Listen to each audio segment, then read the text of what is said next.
আসসালামু আলাইকুম প্রিয় দর্শক, আমরা জানি কেয়ামতের আগে সবচেয়ে বড় ফিতনা হচ্ছে দাজ্জাল। আজ আমরা জানব দাজ্জালকে কবে পৃথিবীতে দেখা যাবে, সে কি এখন পৃথিবীতে আছে নাকি নেই, আর থাকলেও কোথায় আছে। পুরো ভিডিও মনোযোগ দিয়ে দেখুন এবং লাইক, কমেন্ট ও সাবস্ক্রাইব করুন, যাতে এরকম ইসলামিক ভিডিও নিয়মিত দেখে ঈমানকে জাগ্রত রাখতে পারেন। ভাই ও বোনেরা, শুরুতেই একটা কথা পরিষ্কার করি, আমরা যেটুকু বলবো তা কুরআন হাদিসভিত্তিক নির্ভরযোগ্য বর্ণনা থেকে। আল্লাহ যা জানাতে চেয়েছেন আমরা ততটাই জানি। কোনো তারিখ, সময় বা লোকেশন নিশ্চিত করে বলা আমাদের কাজ নয়, কারণ গায়েবের জ্ঞান শুধু আল্লাহর। আমাদের লক্ষ্য হল সতর্ক হওয়া, ঈমান শক্ত করা, আর রাসূলুল্লাহ সাল্লাল্লাহু আলাইহি ওয়াসাল্লাম যে নিয়ামতপূর্ণ দিক নির্দেশনা দিয়ে গেছেন তা মেনে চলা। প্রশ্ন 1, দাজ্জাল কি জন্ম নিয়েছে? বহু আলেম তামিম আদ-দারি রাদিয়াল্লাহু আনহু বর্ণিত বিখ্যাত হাদিসের কথা বলেন। সাহাবীদের একটি কাফেলা সমুদ্রের একটি দ্বীপে গিয়ে এক অদ্ভুত প্রাণী জাসসাসার সাথে দেখা করে। জাসসাসা তাদেরকে এক ব্যক্তির কাছে নিয়ে যায়, যিনি দুহাতে বাঁধা, খুব লম্বা, মাথার চুল ঝাঁকড়া। তিনি নানা প্রশ্ন করেন, আরবের নবী কি বের হয়েছেন? বুশরার খেজুর বাগান কেমন? শেষে তিনি জানান, আমি মসিহুদ দাজ্জাল। আল্লাহ আমাকে অনুমতি দিলে আমি বের হব। এই বর্ণনা আমাদের শেখায়, দাজ্জাল আল্লাহর ইচ্ছাই অপেক্ষা করছে। আল্লাহর অনুমতি ছাড়া সে কারো এক মুহূর্তেরও ক্ষতি করতে পারে না। তাই ভয় নয়, তাওয়াক্কুলই প্রথম শিক্ষা। প্রশ্ন 2, কবে সে বের হবে? হাদিসে কেয়ামতের বড় আলামতগুলোর প্রসঙ্গ এসেছে, যার একটি দাজ্জালের আগমন। পৃথিবী যখন অন্যায়, অশান্তিতে ভরে যাবে, যখন মানুষ দুনিয়াকে রব বানিয়ে ফেলবে, তখন তার ফিতনা শুরু হবে। বর্ণনায় আছে, দুর্ভিক্ষ, খরা, ফসলহানি এমন পর্যায়ে যাবে যে মানুষের ধৈর্য ভেঙে পড়বে। মানুষের এই দুর্বলতাকে সে কাজে লাগাবে, বলবে, আমি বর্ষণ নামাবো, তোমাদের জমিন উর্বর করব। আল্লাহ পরীক্ষা করবেন কে সৃষ্টিকর্তার ওপর ভরসা রাখে আর কে দুনিয়ার লোভে পড়ে যায়। প্রশ্ন 3, দাজ্জাল দেখতে কেমন হবে, তার লক্ষণ কি? নির্ভরযোগ্য বর্ণনায় এসেছে, সে এক চোখা, একটি চোখ ক্ষতিগ্রস্ত থাকবে। তার কপালের মাঝখানে কাফ, ফা, রা অর্থাৎ কাফির শব্দটি লেখা থাকবে। মুমিনের দৃষ্টিতে তা স্পষ্ট হবে। সে অসাধারণ গতিতে চলাফেরা করবে, এক শহর থেকে আরেক শহরে পক্ষান্তরে চলে যাবে, এমনকি পৃথিবীটাকে খুব ছোট মনে হবে তার কাছে। তার সাথে থাকবে এমন সব প্রলোভন, কারো কাছে তার আগুন জান্নাত মনে হবে, আর জান্নাত মনে হওয়া জিনিসটি আসলে হবে আগুন। শিক্ষা স্পষ্ট, দর্শন দেখে নয়, সত্য মিথ্যা যাচাই হবে ঈমান দিয়ে। প্রশ্ন 4, সে কি করবে? মানুষের কাছে সে ঈশ্বর সুলভ ক্ষমতার অভিনয় করবে। বৃষ্টি নামবে বললে বৃষ্টি নামবে, এটা আল্লাহর ইজাজতে পরীক্ষামূলক ফিতনা। জমিনকে বলবে ফল দাও, আল্লাহ চাইলে ফল আসবে, আবার কাউকে বঞ্চিত করতেও পারবে। কারো কাছে ধন ও সম্পদ ঢেলে দেবে, কারো কাছে সম্পূর্ণ বন্ধ করবে। উদ্দেশ্য একটাই, মানুষকে বিভ্রান্ত করা, রব ও দাবির দিকে টেনে নেওয়া।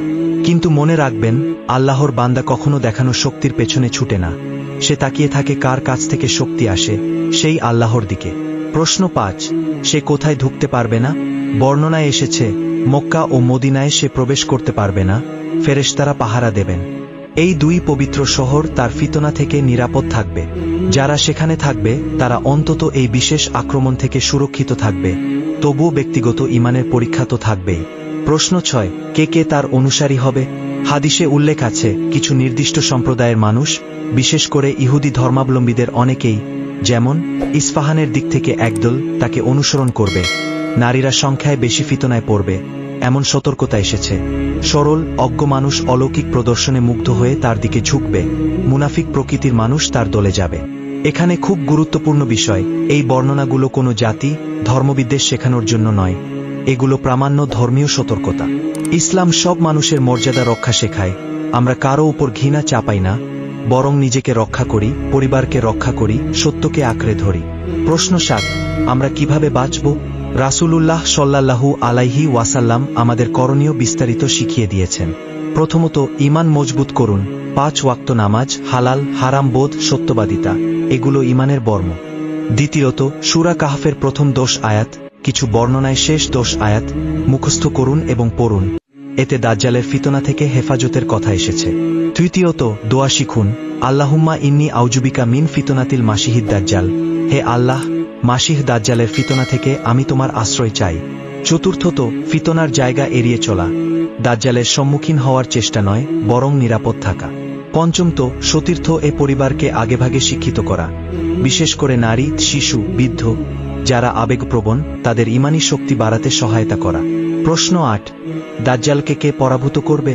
নির্ভরযোগ্য বর্ণনা এসেছে, আল্লাহর নবী ঈসা আলাইহিস সালাম আকাশ থেকে অবতীর্ণ হবেন, দামেস্কের সাদা মিনারে নামবেন, এরপর তিনি দাজ্জালকে তাড়া করবেন এবং লুদ্দ নামক স্থানে তাকে হত্যা করবেন। এরপর পৃথিবীতে শান্তির সময় আসবে, ন্যায় প্রতিষ্ঠিত হবে। কিন্তু কিয়ামত আসবেই, কারণ দুনিয়া স্থায়ী নয়, স্থায়ী হলো আখিরাত। এবার আসি, দাজ্জাল কি এখন পৃথিবীতে আছে? তামিম আদ্দারির বর্ণনা ইঙ্গিত দেয়, সে জীবিত কিন্তু বাধা, আল্লাহর অনুমতি ছাড়া বেরোতে পারছে না। কোথায় আছে? দীপ্ত সমুদ্র ওঠে বাধা, এসব নির্দেশনামূলক কথা এসেছে, কিন্তু নির্দিষ্ট লোকেশন বলে দেওয়া হয়নি। তাই লোকেশন খুঁজতে গিয়ে সময় নষ্ট নয়, বরং নিজের ঈমানকে শক্ত করা, এটাই মূল কাজ। মনে রাখবেন, শয়তানের সবচেয়ে বড় অস্ত্র চমক, আর মুমিনের সবচেয়ে বড় শক্তি সত্য। সত্যের আলোর কাছে চমক টেকে না। এখন একটি গুরুত্বপূর্ণ বাস্তব শিক্ষা। আজকের যুগে এআই, ডিপফেক, ভুয়া খবর, মিথ্যা প্রপাগান্ডা সবই মানুষের চোখ মাথা ঘুরিয়ে দেয়। দাজ্জালের ফিতনার মূল প্রক্রিয়াও হবে দেখিয়ে শুনিয়ে চমকে ভোলাতে। তাই সত্য যাচাই, এসবও মুমিনের চরিত্রের অংশ। কথা যাচাই না করে বিশ্বাস নয়, দুনিয়ার লাভের জন্য ঈমান বিক্রি নয়, অন্যায়ের সঙ্গে আপোষ নয়। ছোট ছোট আমল, সাবাহ, মাসা জিকর, সূরা কাহফ, জুমার দিন পড়া, হালাল রুজি, এসবই আমাদের ভিতর মজবুত করে।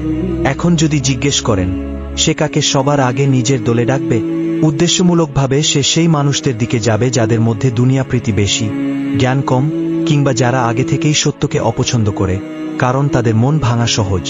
ধন সম্পদ, চাকরি, ব্যবসা, ক্ষমতার লোভ দেখাবে, এসো আমার দলে এলে সব পাবে। তাই আমাদের মানুষকে শিখাতে হবে, দুনিয়ার জন্য নয়, আল্লাহর জন্য বাঁচো। রুজি আল্লাহর হাতে, দাজ্জালের হাতে নয়। মনে রাখবেন, যে মানুষ আল্লাহর সাথে সম্পর্ক জুড়ে নেয়, তার ওপর দুনিয়ার কোনো প্রলোভনই শেষ কথা না। আরেকটি স্পষ্ট বিষয়, দাজ্জালের কেরামতি আসল কেরামতি নয়, আল্লাহর পরীক্ষা মাত্র। এক মুমিন যুবকের কাহিনী এসেছে, দাজ্জাল তাকে হত্যা করে আবার জীবিত করবে, তারপর নিজেকে রব প্রমাণ করতে চাইবে। মুমিন যুবক বলবে, আমি এখন আরো নিশ্চিত হলাম তুমি দাজ্জাল। মুমিনের সাহস আসে সত্য থেকে, সে জানে জীবন মরণ আল্লাহর হাতে। তাই ভয় নয়, ঈমানই আমাদের ঢাল। আমাদের সময় বাস্তবতায় করণীয়গুলো গুছিয়ে বলি, প্রতিদিনের নামাজ কায়েম করুন, সত্যবাদী থাকুন, হারাম থেকে বাঁচুন, সূরা কাহফ মুখস্থ করতে শুরু করুন, প্রতিদিন 2-3 আয়াত নিলেও মাসখানেকেই হয়ে যাবে ইনশাআল্লাহ। পরিবারের সঙ্গে সপ্তাহে একদিন দাজ্জাল থেকে হেফাজতের দোয়া সবাই মিলে পড়ুন। সন্তানদের প্রযুক্তি ব্যবহারে সচেতনতা শেখান, সত্য যাচাই না করে কোনো ভিডিও খবর বিশ্বাস নয়। আর সবচেয়ে বড় কথা, আল্লাহর সাথে সংযোগ বাড়ান, হৃদয় নরম করুন। নরম হৃদয়ে ফিতনা ঢোকে না, কারণ সেখানে আল্লাহর নূর থাকে। শেষে একটি অনুরোধ, এই আলোচনা কাউকে ঘৃণা করার জন্য নয়, কেবল ঈমান রক্ষা, সচেতনতা এবং আল্লাহর সন্তুষ্টি অর্জনের পথ দেখানোর জন্য। আল্লাহ আমাদেরকে দুনিয়ার বড় ফিতনা থেকে হেফাজত করুন, সত্যকে ভালোবাসার তৌফিক দিন, মিথ্যার চমকে যেন আমরা কখনো প্রতারিত না হই। যদি আজকের এই আলোচনা আপনার উপকারে আসে, কমেন্টে আমিন লিখে দেওয়ার অংশীদার হন। যারা এখনো সাবস্ক্রাইব করেননি তারা সাবস্ক্রাইব করে নিন। আমরা ইনশাআল্লাহ প্রতি সপ্তাহে কুরআন, হাদিসভিত্তিক সহজ ভাষায় এমনই গুরুত্বপূর্ণ বিষয় নিয়ে কথা বলি। ভিডিওটি আপনার প্রিয়জনদের সাথে শেয়ার করুন, একটি শেয়ার কারও ঈমানকে শক্ত করতে পারে। আল্লাহ সবাইকে হেফাজত করুন। আসসালামু আলাইকুম।